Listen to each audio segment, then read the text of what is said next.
I'm Catherine Klein. I'm the Vice Dean for Social Impact at Wharton, and our guest today is Bobby Turner, a leading light in impact investing, the principal and CEO of Turner Impact Capital, and an evolved capitalist. Welcome to our show, Bobby. Evolving. Evolving. There's always room for more evolvement. That's good. That's good. So let's start. Let's turn the clock back a little bit. 25 years ago, you were a co-founding partner, chairman, CEO of Canyon Capital Realty Advisors. You stayed with the firm for many, many years, but about 2 years ago, founded Turner Impact Capital. So tell us what's different other than assets under management. Well, definitely assets under management. What's different is the opportunity to spend 100% of my time and energies focused on something that I'm actually not passionate, but fanatical about. As I tell people, for the vast majority of my career, I was both a capitalist and I was a philanthropist, and I struggled at both. As a capitalist, I was, again, a partner in one of the world's largest hedge funds for 25 years of my life. I created great wealth, but the sense of accomplishment wasn't paralleled to the amount of wealth that I had created. So I struggled at making my change meaningful.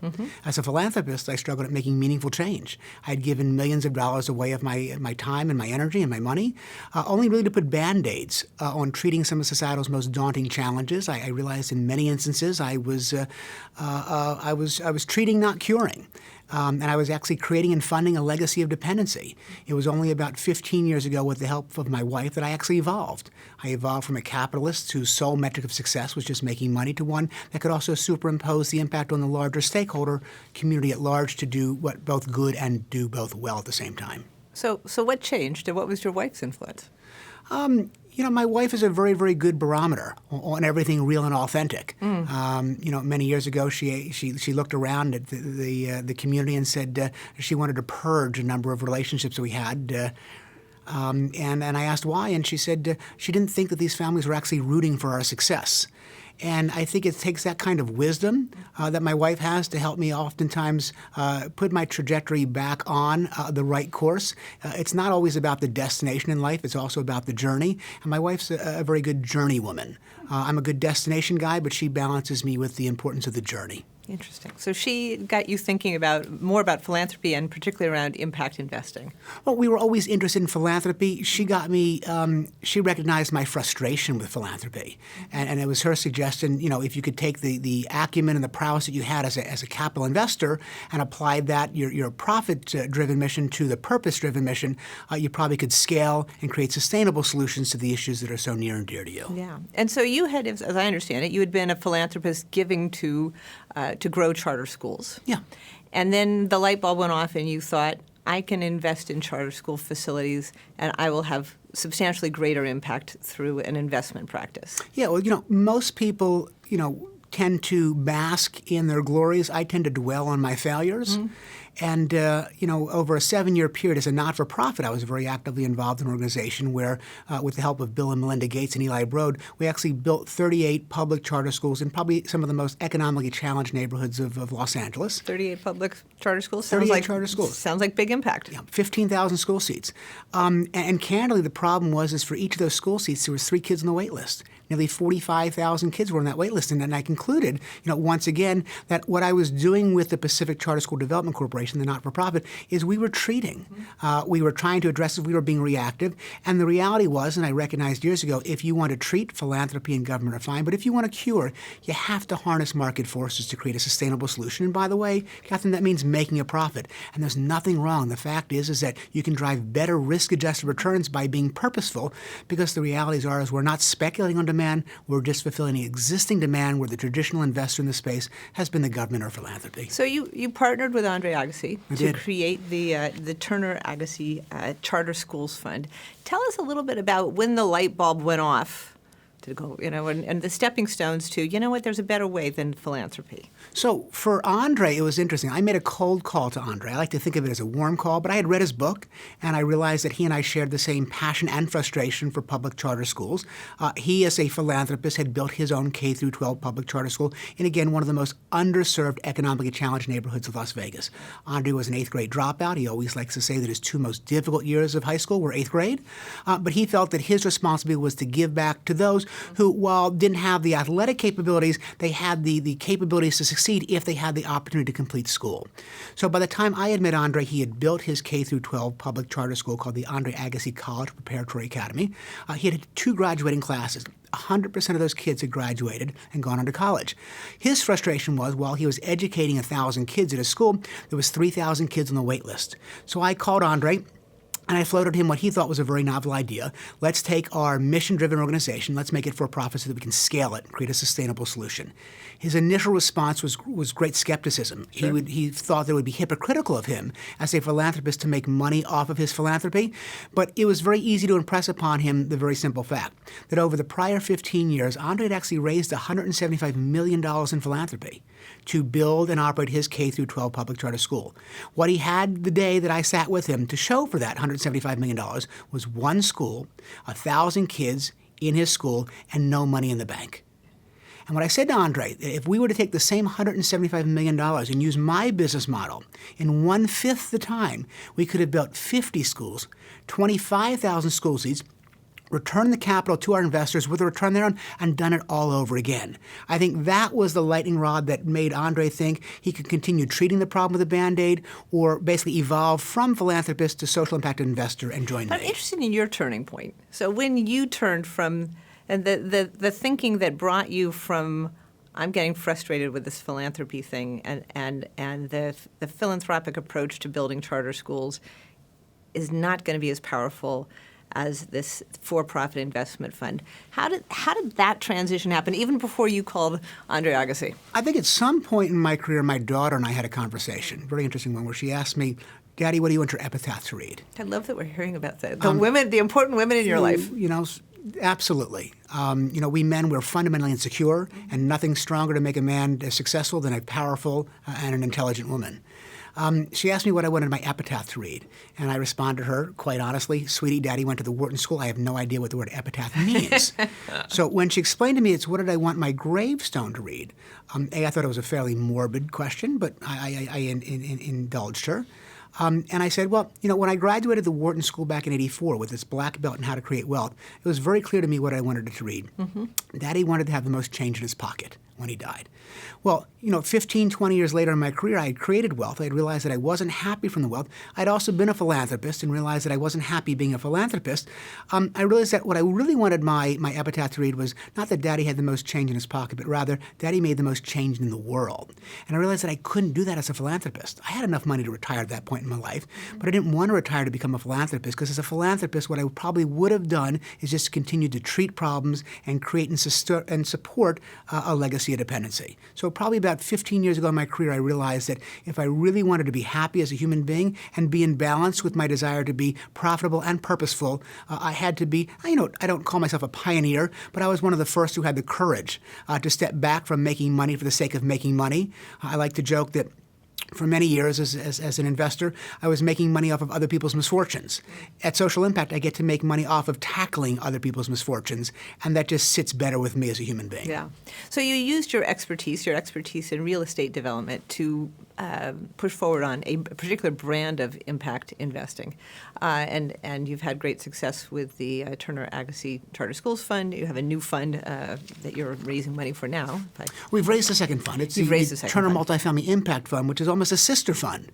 Yeah, so tell us about this, because now you're moving to the Multifamily Impact Fund. Well, one has to recognize that the challenges we have in society are daunting, be it healthcare, be it education, be it housing, but also recognize that they're interdependent.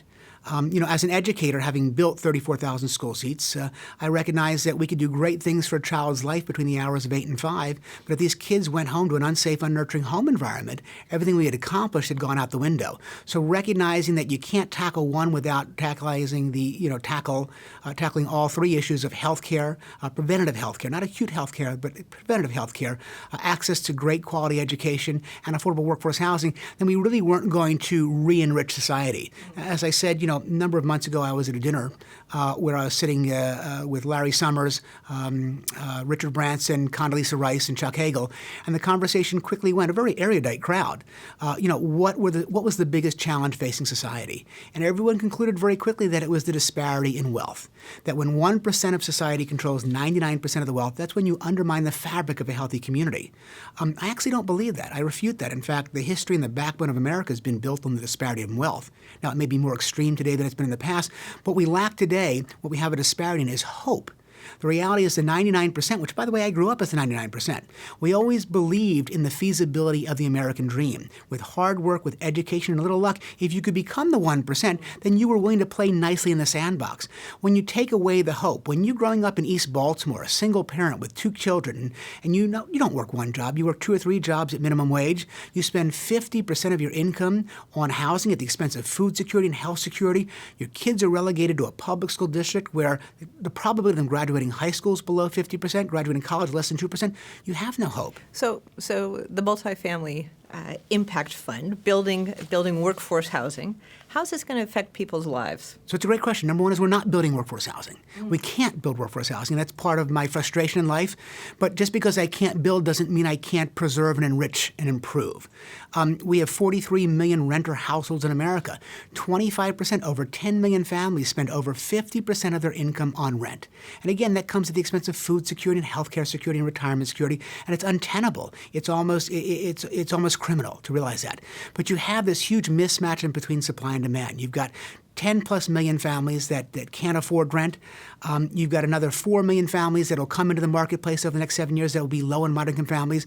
So you have an existing demand. The demand is growing. No one's building new workforce housing because economically you cannot build affordable workforce housing and drive market rate returns. And the worst thing, the most criminal aspect of the housing market is the existing stock of workforce housing. Current market rate housing that's affordable or even subsidized housing that comes off its compliance period. When it comes on the market, it disappears. It's getting sold to more opportunistic investors who have a very simple business model. Buy and improve. Get a return on capital by increasing rents. That comes at the very expense of the very constituencies who we're trying to preserve and enrich for. So they're putting in granite countertops, redoing the whole thing. Caesar stone cabinet tops, sub-zero refrigerators, beautiful bathrooms, and the way they get a return on their capital is to increase rents, displacing this very consumer of, again, people that make too much money to afford subsidized housing, but make too little money for luxury housing or home ownership. So you have a different business model. We do. It's not around granite and countertops. Describe how this model works. Our business model is similar to a more opportunistic fund in the following sense. I can afford to pay the exact same purchase price, but therein lies where we diverge. The traditional opportunistic investor will buy, improve, and drive out the consumer. What we do is we buy and enrich. That we can drive the same profitability not by driving rents, but rather by reducing expenses by understanding the stakeholders. Having been in the urban communities now for over 25 years in partnerships with Andre, partnerships with Eva Longoria and Magic Johnson, I understand the 3 most important issues and challenges that these families have. That's access to great education, it's access to great preventative health care, and a safe, secure, nurturing home environment. If we could create a pride in rentership by enriching these communities with those 3 services at no cost, you'd actually change the trajectory of your revenue stream. We could actually drive profitability not by increasing rents, but by reducing expenses. So what are the expenses that are reduced for you as a developer if you do those things? Then we'll talk about how you do them, but how does the... So again, as an owner of workforce housing, one would recognize the biggest cost of owning and operating workforce housing is vacancy. There's no pride in rentership. No one comes home after working their 2 or 3 minimum wage jobs to their tenement-style home and says, God, I really love living here. So therefore, there is no pride, there is no affiliation, there is no loyalty to your landlord. Therefore, what you see is every 24 months in workforce housing, you see 100% vacancy. If you could enrich the community by providing free services, free health care, free education and tutoring, free law enforcement, you could actually change the relationship that you have with that tenant. And if they were to stay longer without paying more rent, just the fact that they stay longer, you can drive profit margins by 10 to 20% by eliminating the vacancy and turnover costs that's associated with rapid turnover. We do that by partnering with our schools. We'll build a great school in a neighborhood where there's affordable housing. What we'll do is we'll subsidize housing for teachers. In return for free housing, which is great for the schools and the teachers, the currency that the teachers will pay us is every school night of every school day, we have some common area that we turn into a mentoring lounge, that one of the 5 teachers for whom we've subsidized housing, one of those teachers is staffing that mentoring lounge for the benefit of our children. So while our parents may be spending too much in rent already, they could ill afford a tutor, but yet by living in the Turner Multifamily Impact Fund property, they get free tutoring. We do that with healthcare. We do that with law enforcement as well. So you've bought 2 properties, one in Florida, Bought 2 properties so far, one in Prince George's County, Maryland, and one in Lauderdale Lakes, Florida. We're in contract to buy a 3rd in Austin, Texas right now. So tell us about how you make the decision on where to locate. What made those 2 properties particularly good places to start? So we like to focus on markets that are defined by the 4 Ds of urban revitalization. This goes for schools, this goes for healthcare, this goes for housing. Number 1, it's got to be a densely populated community. It's got to be a diversely populated community because that's where the mismatch is. There's got to be demand. We're not interested in building charter schools in a high-performing public school district. We're not interested in preserving affordable housing where there's no need for it. So again, density, diversity, and demand, and also disruptive. We're not interested in investing in marketplaces where we can only invest $1 million or $10 million. We want to scale where we're building 10 schools, where we're buying 5,000 units of affordable housing so it's sustainable and it's scalable, and more importantly, the holistic approach so we can lift and right the listing ship for tens and tens of thousands of families that candidly don't have great options. So tell us what the success indicators are that you'll be looking for beyond the financial indicators, but the social indicators that tell you that this model is working. Well, first and foremost, I have to focus primarily on my financial indicators because, again, this is not, social impact, how I define it, is not by what it is, but rather by what it's not. Social impact is not philanthropy.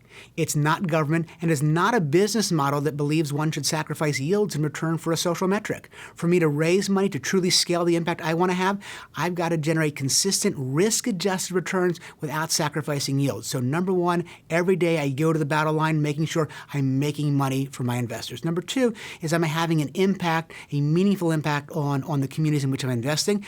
And in many instances, it's easy to define. Obviously, if you're investing in a marketplace where the school districts are testing at well below state levels, where only 1/3 of the kids are graduating high school proficient in math and science, or only 50% of the kids are even graduating high school, by bringing into that community a high-performing, established, both academic and financially performing and track record school, we know that our impact is the number of school seats that we build, because the number of school seats that we build, we fill with a child, and that many kids were changing the trajectory for their lives. When you build, or not when we build, but when we buy and preserve and enrich workforce housing, and the kids that we're teaching during the day in our schools actually go home to these communities and they get better sleep, it's a safer environment, we know that we're complementing and creating and tackling the whole solution during the day, live, work, and play. Also, by extending the duration of tenancy. When we see that by enriching the communities with health care, with education, and with security, when we see that the average duration of a lease goes from 24 months to 36 months, we know for a fact that we've proven. When we've seen incidences, the number of incidences, transgressions, 911 calls, when you see them drop from 75 to 80 a month down to 75 a year, that's when you know you're having an impact on the community and the culture of the community, where again you're enriching and providing hope and reinstilling hope into the community. So you've talked about the risks as one gets into this space of arrogance and skepticism. Arrogance on the part of the investors who think they know the solution, skepticism on part of the community. How have you avoided that when it comes to workforce housing? It's a great question. I like to say that it's the biggest risk of being successful in social impact is not recognizing the huge gap between arrogance and distrust. Arrogance by shareholders, the money, who believe because we have the money we know what's right for the community, and distrust from the stakeholders who live and breathe these problems every day, who assume we're there just to make money. The only way to truly conquer that and bridge that gap is, number 1, by making sure your shareholders are also stakeholders. So when you look at the company we're building, not only are we 100% fanatical about what we're doing, we're also 70% diverse. And when I say diverse, it's not only gender and ethnicity and religion, it's also vocation. So in our school fund, we have recovering Teach for America professors. We have recovering public school superintendents. So that we are of the community, we understand the risks, and when we sit across the table from those stakeholders, they recognize that the shareholders are also the stakeholders. I also can help bridge the gap that by partnering with someone like an Andre Agassi or an Eva Longoria, who are ambassadors of Great Will that can raise the awareness. They are truly philanthropists at heart, and by having their good housekeeping seal of approval, that can help mitigate the concern or the distrust from the community, because Eva and Andre would never partner with a for-profit capital provider whose sole metric of success was a financial return. It has to be, and we're held accountable for the societal-driven return as well. So you've been extremely successful on this journey in finding the social problem and the for-profit solution that go very, very effectively hand in hand, and with a focus on real estate, given your own expertise. As you look out in the world at the incredible number of social issues we face in this country, are there other social issues where you're looking at them and saying, beyond healthcare, because I know you're thinking about healthcare facilities and preventative healthcare facilities, are there other issues in the world that you look at in where you're saying, I think there's a for-profit solution here, whether for you or for another person? It's a great question. And for profit, one can drive profits in two ways. One can drive profits by increasing revenues. One can also drive profits by reducing expenses. What's interesting to me is the opportunity to figure out how we can tackle some of the most daunting challenges that don't have revenue streams. So there's no way to increase revenues or profits, but if we could reduce expenses to society. As a taxpayer, I'm always very concerned about the government's lack of accountability on the programs that they have. Issues like teenage pregnancy, childhood obesity, recidivism, where there's no necessarily a revenue stream, but we all know that if we invest the capital to keep kids out of prison, we spend 3 times as much to incarcerate than we do to educate. As a taxpayer, I want to reward any organization that's keeping kids from falling out of prison back into prison. We also know that most of these organizations spend an extraordinary amount of their time raising capital every year. There's no defined revenue stream. Philanthropy is not reliable. It's not sustainable. And depending upon the socioeconomic or the economic variables, it might be difficult to raise money for any number one of these mission-driven organizations. I'd like to see the Social Impact Bond Initiative. I'd like to see it flourish. But right now, a lot of the challenges in that space is those organizations or those ideas are being run by mission-driven organizations, and while their heart and their passion is absolutely spot on to addressing the issue, they've got to recognize that the only way to scale sustainable solutions is also to be held accountable to the shareholders, and that means making money. So until such time as we are going to flourish or populate the social impact bond market with those who are recovering capitalists as opposed to recovering mission-driven organizations, I think we're going to find some problems in the space, either in recidivism and or preschool education. I think we're getting there, but I think that people have got to recognize that you've got to bridge the gap between profits and purpose to truly drive the best and most superior risk-adjusted returns. Got it. So as a final question, let's take it back to your company, Turner Impact Capital. What's it like to work there? What's the culture like? It's awesome. You're surrounded by, a group of people that are 70% diverse, so I learn every day, but most importantly, we're 170%. 70% diverse means they're not white guys? It means they're not guys. It means they're not Americans. It means they're not one religion, not one gender, not one sexual orientation, not one of everything, so that when we sit around a table, we understand the nuances of every stakeholder in America. So I learn every day, but more importantly, I'm surrounded by a bunch of people who have the courage. Listen, the reality is most people dream while they're asleep. It's easy for people to dream while they're asleep. It's those that have the courage to dream while they're awake that will change the world. And we have populated Turner Impact with a group of people, recovering professionals from all aspects of life, who have a shared courage to dream while they're awake and not take no for an answer. So I don't go to work any longer. I go to play every day of my life. That's fabulous. Thank you so much for being with us. Thanks for having me today. I appreciate it. Great.